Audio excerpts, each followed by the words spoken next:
So guys, let's discuss this question. Question is, though China is the most populated country, but its annual growth rate of population is less than India and Pakistan. Do you agree?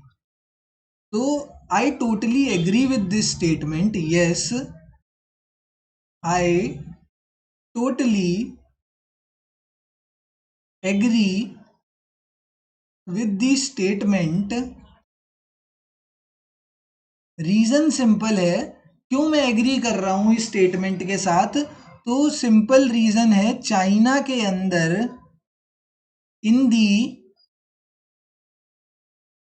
Late 1970s, in the late 1970s China के अंदर one child policy introduce करी गई थी। One child policy was introduced in China, ठीक है, during the late 1970s। And उस one child policy के अंदर क्या हुआ था, अगर जो भी कपल है या जो भी पेरेंट्स हैं, they are allowed to have only one children. Every parent was allowed to have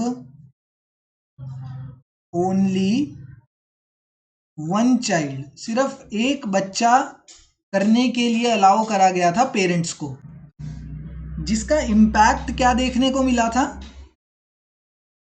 one child policy का क्या इम्पैक्ट था कि मतलब जितने भी पेरेंट्स हैं सबको एक बच्चे से ज़्यादा बच्चा पैदा करना अलाउड नहीं था। This was the policy, simple सा पॉलिसी है, ठीक है। एक बच्चे से ज़्यादा पैदा करना अलाउड नहीं था किसी भी कपल को, किसी भी पेरेंट को।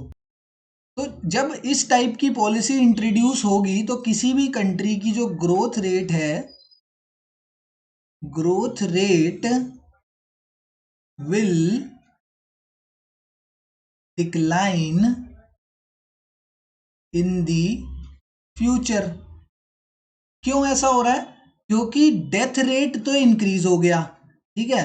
डेथ रेट तो क्या होगा, डेथ रेट तो इंक्रीज हो जाएगा, क्योंकि डेथ पर किसी का कंट्रोल थोड़ी है, बट बर्थ पर कंट्रोल था। एंड वो बर्थ रेट क्या हो गया, बर्थ रेट हो गया डिक्रीज एंड डेथ रेट हो गया इंक्रीज, जिसकी वजह से क्या हुआ, जो ग्रोथ रेट था पॉपुलेशन का वो क्या करने लगा, डिक्लाइन करने लगा। एंड इस वजह से क्या बोला गया है कि चाइना जो मोस्ट पॉपुलेटेड कंट्री है, स्टिल उसका जो एनुअल ग्रोथ रेट है is less than India and Pakistan. इसी वजह से I totally agree, because of this one child policy, ठीक है। तो one child policy was the reason behind the low growth rate of the population in China. Thank you.